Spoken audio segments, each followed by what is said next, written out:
Hello, boys and girls, Mr. Palast. I got a second book for us today, and I'm really excited about it. It's another Helen Lester book, and the first Helen Lester book we had was Hooray for Woodney Watt, and how Woodney got his courage against Camilla Capybara, and it was such a great story. So I went searching and searching and searching, and I found another Helen Lester book, and this one looks really, really great. Okay, and this one is called Listen, Buddy. Now I know sometimes Mr. Palace is teaching a lesson. We don't have our best listening skills yet, and then so Mr. Palace will say, "All right, put your listening ears on, turn them all the way up, and make sure you're ready for the lesson." So Buddy's having a similar type of difficulty here. So let's see what happens to Buddy when he forgets to listen. Listen, Buddy. Buddy's father had a beautiful big nose. He was a great sniffer.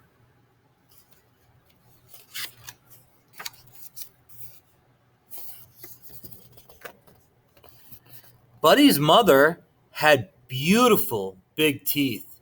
She was a great chomper.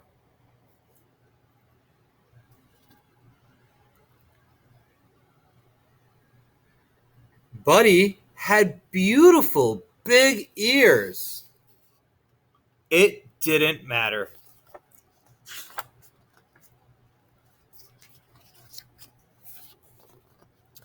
When Buddy's parents sent him to the vegetable stand to get a basket of squash, he came home with a basket of wash.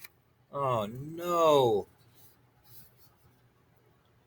When they asked him to buy 15 tomatoes, he came home with 50 potatoes.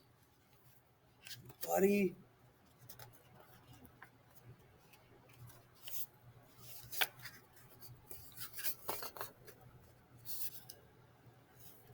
Buddy's father said, "Listen, Buddy, will you please bring me a pen?" "Who?" asked Buddy. "You," said his father. "Will you please bring me a pen?" "A what?" asked Buddy. "A pen," said his father. "Will you please bring me a pen?" "Sure," said Buddy. Buddy's father said, "Listen, Buddy." Uh-oh, that's not a pen. That's a, say it out loud, boys and girls, hen. Awesome. He was close, but he wasn't listening all the way. Buddy's mother said, "Listen, Buddy, will you please get me a slice of bread?" "Who?" asked Buddy. "You," said his mother. "Will you please give me a slice of bread?" "A what of what?" asked Buddy. Well, watching cartoons. "A slice of bread," said his mother. "Will you please bring me a slice of bread?" "Sure," said Buddy. Buddy's mother said, "Listen, Buddy." Oh no, a piece of his bed.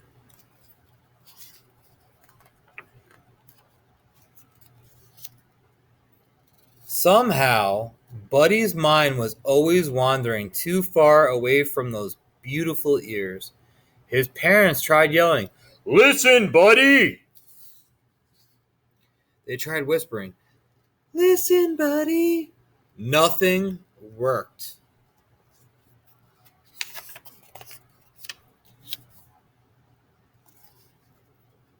One day, Buddy got permission to go for a long hop. He had never before been allowed to go beyond the vegetable stand. "Listen, Buddy," his parents warned him.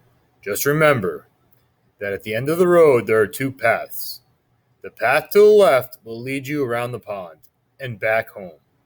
But the path to the right will lead you to the cave of the scruffy varmint. And that scruffy varmint has a nasty temper. So be sure to take the path to the left." "Right?" asked Buddy. "Left," said his parents. "Right?" said Buddy. and with a salute of his paw, he hopped away. Oh no, buddy. Oof, doesn't look too friendly. Feeling very grown up, Buddy hopped along, past the vegetable stand and onto the end of the road. Now, let's see, he pondered. Was I supposed to go left or right or right or left?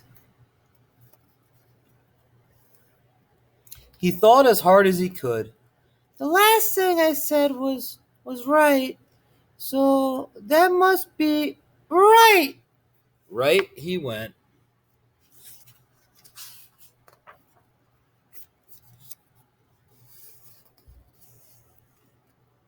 "25 hops later, Buddy discovered that right was wrong.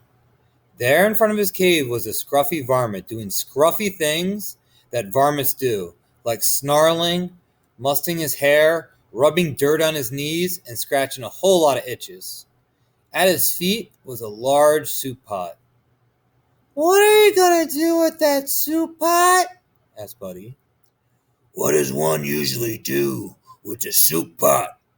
Big pie," replied the scruffy varmint, not too kindly. "I'm going to make me some soup." "Some what?" asked Buddy. "Soup," snarled the scruffy varmint.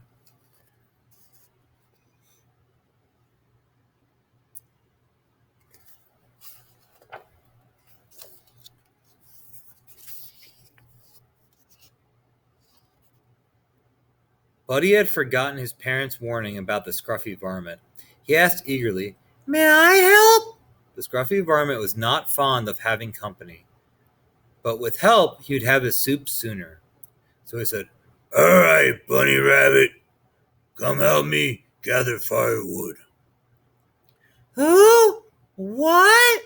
asked Buddy. "You, firewood." Buddy eagerly hopped ahead of the scruffy varmint.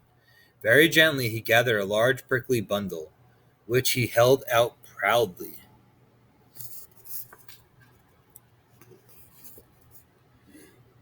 Roughly, the varmint grabbed the bundle. "I said firewood, not briarwood," he yelped. "Ah!" plucking the sharp thorns from his paws. "Ah!"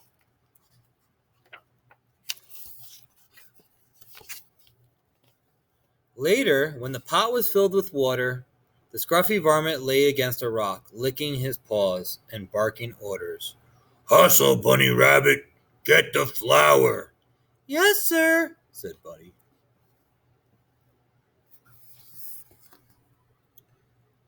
"5 pinches of salt." "Yes, sir," said Buddy. Oh no, he did 5 inches of salt. 15 tomatoes." "Yes, sir." What do you do, guys? 50 potatoes.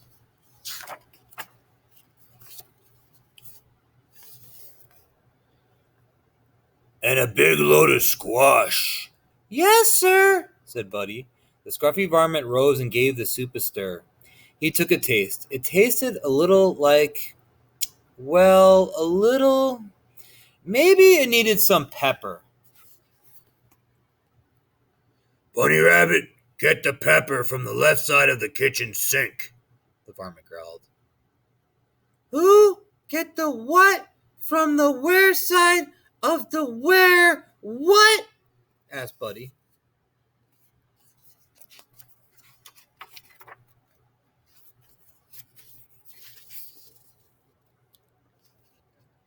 The scruffy varmint repeated, "Who get the what from the where side of the where what? Never mind." He stalked into the kitchen and got the pepper himself, sprinkled it into the soup. "There," he snarled. "Now, Bunny Rabbit, put the soup on the fire." Buddy put the soup in the fire. Oh, that varmint's not going to be too happy. The fire went. So did the scruffy varmint. "I'll teach you," he held. I will have soup, bunny rabbit soup, and I know just the bunny to use. The bunny rabbit who never listens. Buddy listened. I just wonder if it's too late.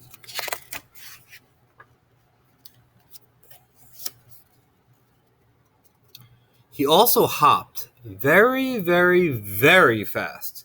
Faster than he had ever hopped in his life.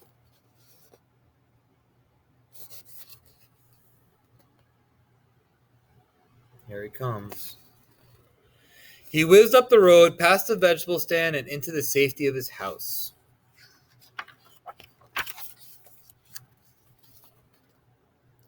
And a little later, when Buddy's parents asked him to bring a pen and a slice of bread, Buddy listened. Oh, Helen Lester, great stories. Away for Wooden Wat and Listen Buddy. Now, as students in my class, remember, we always put our listening ears on, turn them all the way up because we are good listeners. I would say we're less like Listen Buddy and more like Private Iguana because we find details in the text. Hope you enjoyed it, boys and girls, and I'm going to see you soon.